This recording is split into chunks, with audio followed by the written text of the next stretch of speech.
Okay, and welcome to Module 3, and this will cover Learning Objective 2 and 3.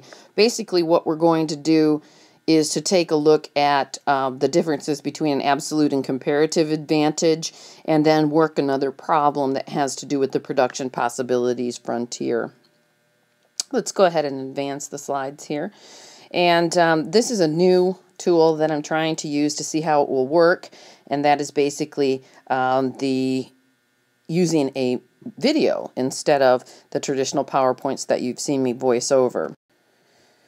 Okay, so when we talk about where do the gains come from in terms of the U.S. and Japan, what we're saying is that in an absolute advantage, then what happens is a country can produce the good with fewer inputs than another producer, in this case the other country. So basically when we look at this, an absolute advantage has to do with who can produce the most, okay? So it has to do with output and who can produce the most. And sometimes we can see that on a graph. It's very easy to see whoever has the most production in one of the goods would then have an absolute advantage. In our example that we've been working with, the U.S. had both an absolute advantage in the production of wheat and an absolute advantage in the production of computers. Okay, so again, why would the U.S. then choose to trade if they have an absolute advantage? And when we talk about why would they choose, because when we talk about trade, the most important thing to trade is the idea of a comparative advantage. So in advantage, that's where we're going to take a look at the idea of opportunity cost. So remember, an absolute advantage is just basically who can produce more, right? So absolute advantage is who can produce the more of that particular good or resource. But in order to determine if two countries should trade, we have to compare the opportunity cost, right, of one good in terms of the other, and that's where we come up with the idea of that comparative advantage. And that's the most important one in trade, is a comparative advantage. Okay, so we did some examples of this, and if we ask the question, which country has a comparative advantage in computers, then what we said was, when using our trade table, is that Japan should produce computers. And so we would say then that Japan has a comparative advantage in computers. Because again, going back to that idea of the trade table, and I'll just kind of draw it down here, what we said is we have the U.S. and Japan, we have computers, and we have wheat. The opportunity cost of one computer in the U.S. is 10 tons of wheat. The opportunity cost of one wheat in the U.S. is 1/10 of a computer. We then said, what is the opportunity cost of one computer in Japan? And that was 5 tons of wheat. And the opportunity cost of one wheat to Japan was 1/5 of a computer. We then looked at which number in each row is lowest. And we said that in terms of computers, going back to the question that we're asking right now, we said Japan has a comparative advantage in computers. Likewise, the U.S. would have a comparative advantage in wheat. Okay, so this slide just kind of sums that up. And the really important piece to note for this particular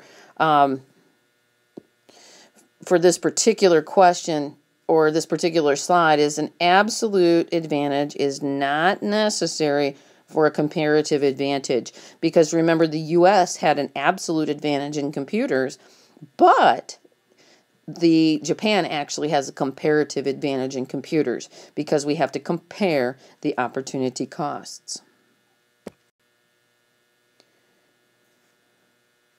So this slide just basically, again, talks a little bit about the idea that a comparative advantage is the most important when we're taking a look at trade. Okay, so I apologize for the way this looks. It must be where it comes into the movie. But basically, here's a question for us. If Argentina and Brazil each have 10,000 hours, so we're going to have both countries having 10,000 hours of labor per month, And to produce 1 pound of coffee in Argentina requires 2 hours. To produce 1 bottle of wine takes 4 hours. And in Brazil, to produce 1 pound of coffee takes 1 hour. And to produce 1 bottle of wine requires 5 hours. So what we want to do here is to try this out, and what I'd like you to do is go ahead and work it out, and then I will, on the next slide, help you check your answers, and I'll go ahead and work it out and explain what I'm doing. Okay, so let's go ahead and work this out for both Argentina and Brazil. So let's start with Argentina. And remember, for Argentina, so I'll just put an A here for Argentina. And remembering that to produce 1 pound of coffee takes 2 hours. And I take my 10,000 labor hours that I'm given in the problem, and I divide that then, imagining that Argentina just produces coffee, divide that by 2. And when I do that, then Argentina could produce 5,000 coffee, but no wine. Now, I'm going to do the same thing, imagining that Argentina just produces wine. So produce 1 wine takes 4 hours. So I'm going to say 10,000 labor hours divided by the 4 hours it takes to produce wine gives me no coffee and 2,500 bottles of wine. Again, remembering that these could be coordinate systems, and if we were asked to graph this, we automatically know that the y-axis is going to end up being the largest number here, so we automatically know coffee would end up being along the y-axis. We also know that this production possibilities frontier would end up being a straight line because we're dealing with one and only one resource, labor. So I've went ahead and labeled the coordinates, and I'll just call this y1, x1, y2, x2. Now I can go ahead and calculate the slope of this line, or getting to the idea of what is the opportunity cost of coffee in terms of wine. Using the formula y2 minus y1 over x2 minus x1, again taking the absolute advantage because we know there's a trade-off, so we know it will always be negative.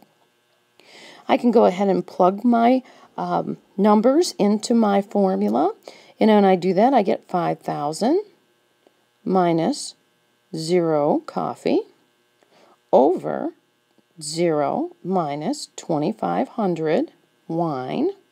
And again, always keeping those ideas about what is what so that you don't get confused. And when I end up doing this, I end up with 5,000 over 2,500. Again, that absolute value. And that ends up with 2 coffee to 1 wine. Because I have a 1 in the numerator or the denominator, I can go ahead and express this as an economist, and I can say that the opportunity cost of 1 wine is 2 coffee, and the opportunity cost of 1 coffee is the reciprocal of the first number that I got, and so that would end up being 1/2 bottle of wine. So that's for Argentina. And so what we need to do is to continue on and do this for Brazil. So let's go ahead and do that. And I'm going to just go ahead and erase our slide here. And let's see. Okay, so let's go ahead and do this for Brazil. And so I'm going to start with Brazil. And remembering that in Brazil, that we also have 10,000 labor hours. And remember, the problem said to produce 1 pound of coffee took 1 hour, and to produce 1 wine took 5 hours. So again, I'm going to imagine that the country is just going to produce coffee. So I'm going to take our 10,000 labor hours, divide it by 1 hour, and I end up with 10,000 coffee and no wine. Now I'm going to go ahead, and that was coffee, so let me label that appropriately. And now let's do the same with wine. We have 10,000 labor hours. We're going to imagine that we just produce wine, and so that takes 5 hours to produce one wine. So I end up with no coffee and 2,000 bottles of wine. Now, because I'm not asked to graph this, I can go to a shortcut right here, and you probably could see this already. Because we're dealing with 10,000 labor hours, we could just say we have 10,000 coffee to 2,000 wine. Therefore, we have a 5-to-1 coffee to wine ratio. Again, going into the economics thought and explaining the answer, we could then say that the opportunity cost of one wine is 5 pounds of coffee, and the opportunity cost of one coffee is 1/5 of a bottle of wine. At this point, then, now that I've calculated this for both countries, I want to go ahead and bring all that information together in the trade table so that I can answer, should these two countries trade? If so, who should produce what, or who has a comparative advantage in each good? And what is a fair trade price for coffee in terms of wine, and a fair trade price for wine in terms of coffee? So I can go ahead and do that next. I'm going to go ahead and erase this. Okay, so now that I've erased that, I can go ahead and set up my trade table. So the first thing, whoops, I wonder why that did that. I apologize. We'll get that. Oh, that's a fun color. Little ADD kicking in here. I apologize for that. You know, I get to playing with this, and there we go. Okay, so we're going to go ahead and erase this again. Let me see if I can figure this out. Okay, so let's go ahead and erase this. And pause. Okay, now we can go ahead and draw our trade table. So the first thing I'm going to do is draw that trade table. And I'm going to set up again the columns and rows idea, and I'm going to do this for Argentina and Brazil. So I'm going to go ahead and put Argentina here on the top, and I'm going to put Brazil over here on the bottom. Likewise, I'm going to go ahead and put coffee and wine. So it doesn't matter which one's which, but you do have to make sure you're asking yourself the right questions. So to fill this out, I'm going to ask myself, every time we produce 1 pound of coffee in Argentina, how much wine do we give up? And we know that every time we produce 1 coffee, we give up 1/2 a bottle. And I'll just put a little W there so we can keep that straight. Every time I produce 1 wine in Argentina, we already know I'm going to give up the reciprocal of what's in that cell, but let's just double check with the answer that we got. And yes, we find out that every time we produce 1 wine in Argentina, we give up 2 coffee. And then I'm going to bring in the information for Brazil. And remember, every time we produce 1 coffee in Brazil, what do we give up? Every time we produce 1 coffee, we give up 1/5 of a bottle of wine. And every time we produce 1 bottle of wine, we give up the reciprocal, or 5 coffee. Again, how do we look at the trade table? What we want to be able to do then is to ask ourselves, you know, in this idea, which number is lowest? So we're going to ask ourselves here, which number is lowest? Okay. And when we ask ourselves in this first row, which number is lowest, sometimes people like to convert these then to some type of fraction, and that's fine. If you want to do that, you can certainly do that if it makes more sense to you. And so we can say 0.5 wine, and we can say 0.20 wine. So now we can easily see which number is going to be lowest. So when I do that, I can say, okay, which number is lowest? Well, 0.2 is lowest, then 0.5. So definitely Brazil then. And I can say, okay, even better. Oops, let me erase some of this stuff here. I'm getting a little crazy. So, okay.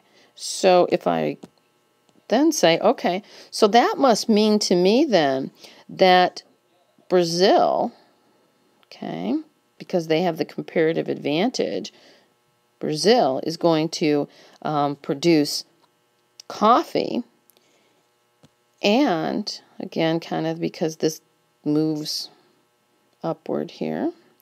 So let's just not go with that. I was trying something new there. Again, kind of feeling my way around this, and I apologize for that. Okay, so when we take a look at this, we're going to say then that Brazil is going to go ahead and produce coffee. And we're going to do the same thing again in the next row, asking ourselves which number's lowest. Well, hopefully we know that 2 is lower than 5, so that must mean that Argentina is going to produce wine. So to kind of just take all my circles and arrows and we can kind of put them in language, then we can say that Brazil has a comparative advantage in coffee.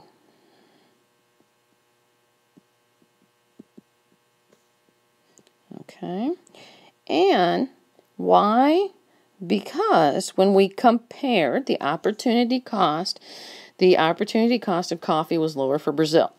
Okay, and then we can likewise say that Argentina has a comparative advantage. I'm going to go ahead and abbreviate if that's all right with you. Comparative advantage in wine. Okay. Now what we want to do is to ask ourselves, should these two countries trade? And if so, who should produce what? Well, remember we said before, as long as each country has a comparative advantage in the opposite good, they should trade. So we're absolutely going to agree that yes, they should definitely trade. Okay? Okay. Who should produce what? That's where we go back to our calculations and really our explanation of those calculations, and we can say that, well, Brazil should produce coffee and Argentina should produce wine. Now what we can do is ask ourselves, what would be a fair price of one good in terms of the other? So when we ask ourselves, what's a fair price for one good in terms of the other, we're looking here at just coffee. And we're going to say that a fair exchange rate for coffee is between a 1/2 bottle of wine and 1/5 coffee, including 1/2 and 1/5. Sometimes students get confused because if the question asks about coffee, they want to go inside this trade table. No, if the question asks you about pricing, you want to come to the outside first and then move across, and that will tell you what the exchange rate will be. What would be a fair exchange rate for wine then?